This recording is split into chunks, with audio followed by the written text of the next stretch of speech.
I'm Karen Zuver with Pioneer Seed.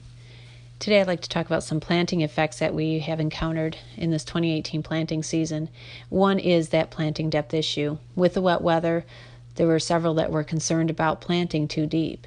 And when we look at planting depth concerns, one major one is that restriction on that root development that can happen later in the season.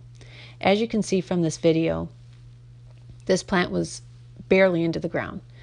In general, planting depth is recommended to be at that 1.5 to 2 inch level. This ensures better soil moisture and better seed to soil contact. It is rarely recommended to plant less than 1.5 inches deep, as many things can happen when you plant shallower, in addition to just that lack of root development. What you see at this picture in the upper right is a different level of nodal roots that are developed at different planting depth levels. When we have excessive shallow planting, you're going to get uneven emergence, and that's due again to that moisture variation, in addition temperature variation, and even effects from things like surface applied fertilizer or even herbicides depending on your soil type.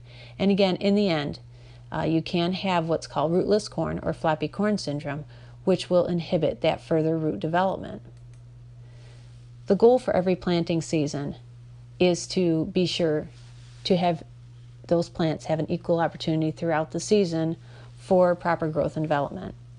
Stand counts that were taken in a study done in 2011 and repeated in 2012 shows that advantage of that adequate planting depth at that 1.5 inch level. You can see the plant stand increase overall, which is contributed to that ability of that plant to have a more consistent environment throughout that growing season. That concludes this Pioneer Growing Point Agronomy video podcast. Visit our page on pioneer.com and follow us on Twitter and Facebook for more agronomy insights.